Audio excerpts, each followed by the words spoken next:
Hey everybody, it's time for another Beatles Finds video. You know, I used to make these more frequently, but lately I just don't buy as much Beatles stuff as often as I used to. So I don't really have enough to put together for a video. And even this video that I'm doing here is probably scraping kind of the bottom of the barrel. I can tell you that coming in the not too distant future, I will have one of these Beatles Finds videos that will have a lot of really good stuff in it that I got off eBay, but that's going to take a while. Okay, but for now, let's go over these items. And I know there's a chance that I showed the next two, the first two, before. So if I showed these already and you've seen them, don't worry about it. Just rewatch. This time, I'm going to show a little more of them. I'm talking about two booklets, and this one here, The Beatles by Royal Command, the Royal Command Performance. This is in horrible condition. A lot of creases and bends in it. This is not a really good copy of it, but right now it's all I have. This is the 1963 Royal Command Performance, and you can see their own story of the most fabulous night of their career.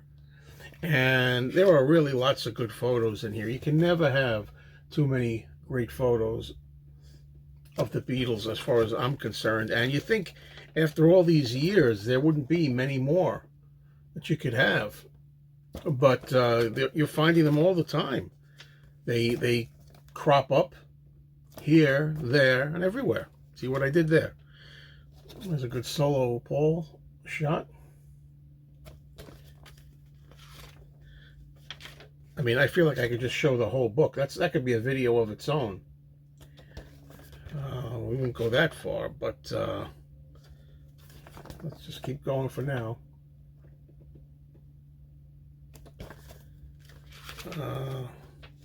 I gotta say, I think the Royal Command Performance is one of the all-time best performances the Beatles ever gave.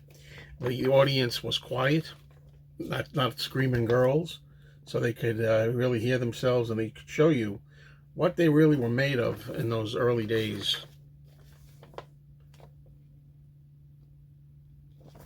All right, I'm almost done with the whole book, but let's just do this picture that I like of Ringo signing an autograph. Now he's warning you with peace and love, no more autographs, but that was then. Okay, here's another one. This one I might have shown already. I don't recall. I don't really know what you call this. This is from 1964, and it's by a Pix, PYX Productions. Kind of vintage Beatles memorabilia for back in the day.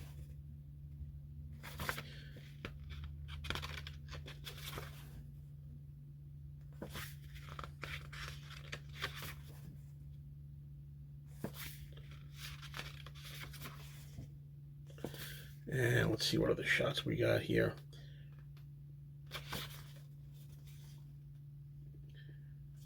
These are in the early days. This is Albany, New York is where this thing was published, I believe. And in the early days of the Beatles in America, 1964, they were clamoring for all kinds of photos like these. And there are always new things to be seen, or new old things to be seen.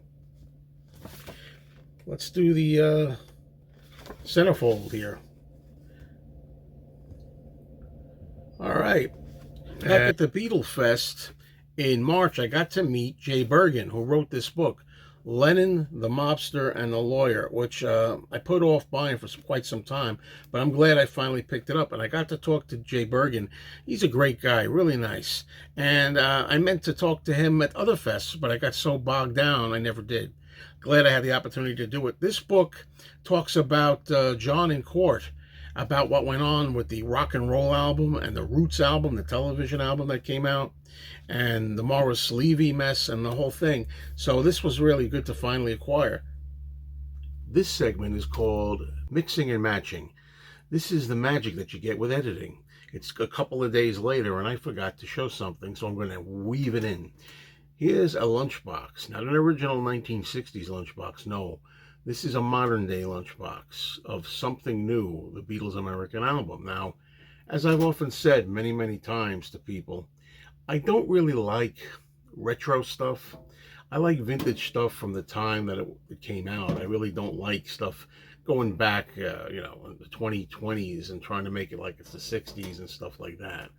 And I don't really get into this kind of thing.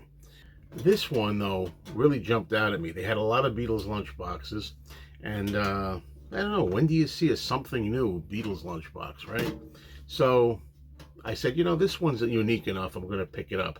I also picked up, which I showed many years ago, it's on somewhere back there in the back of my top shelf. I picked up a Rubber Soul retro lunchbox. The cover was just so cool. Rubber Soul is probably my favorite Beatles album cover, if I'm forced to pick just one. Now, this is not like old lunchboxes. I mean, you open it up here, and it's empty. I mean, you're not getting a thermos or anything like that. Thermos is from the old days, whatever it is, the 50s, 60s, 70s. You're not getting that.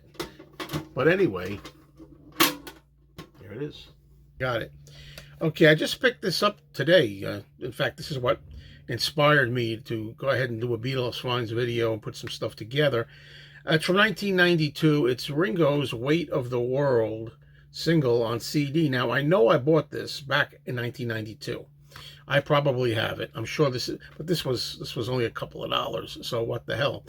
The reason why it's important, if you're a collector, is it has the song Weight of the World on it, of course, and it's got After All These Years, but here you go. Of note is number 3, Don't Be Cruel, the Elvis Presley song, Ringo's version of that. And I think this is the only place you can get Don't Be Cruel. As I say, I got it in 92. Let's stick with Ringo for this, which I've never seen in this edition. It's Ringo Starr and his all-star band, the first all-star band that he had in 1989. You had Dr. John, Billy Preston, Rick Danko, Joe Walsh, Nils Lofgren, Levon Helm, Jim Keltner, and Clarence Clemens. Now, I have the CD of this single, but this is a box set. A box set on a Ryko disc. For those of you who love spines. If you can read it. So, but this is a box, as I say, and got to gently open it. First, it's got that really nice picture of Ringo there. Inside, this is a postcard with Ringo and his all-star band. The Ryko disc symbol up there, which you may not be able to focus on. Ryko. And you can write a little postcard. Of course, I'm not going to do that. I'm going to save it. Then you've got the band. That was quite a band. Back in those days, boy, Ringo had quite the members in his band, and he really changed them up every tour.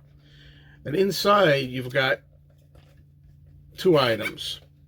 The first one is what I bought back in the day, the single standalone CD of Ringo and his all-star band. This is the album with 12 tracks on it, CD.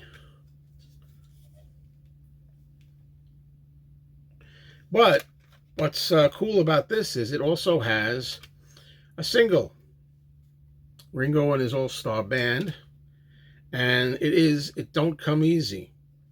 And if I open that up, we have that image of Ringo inside. And this has It Don't Come Easy. It has Act Naturally. It also has Rocky Mountain Way and The Weight on it by some of the All-Stars. So this was really a nice item that I never saw before this, and I'm glad to have it now. A little box set edition. Okay, at the Beatle Fest, I also picked this up. It's a promo single from George Harrison, white label promo on Columbia, the Bob Dylan song, I Don't Want to Do It, which was in the movie Porky's Revenge. Okay, let's just make double sure here. Yep, written by Bob Dylan, sure. 1985 release. And I still like white label promos, still to this day. Okay, another item, Got another single here. I still love collecting Beatle knockoff records, you know, records that were coming out to capitalize on the Beatles' success. Here's one by the Beatlettes. Beatlettes. E-T-T-E-S. No, it's called Only 17, the track.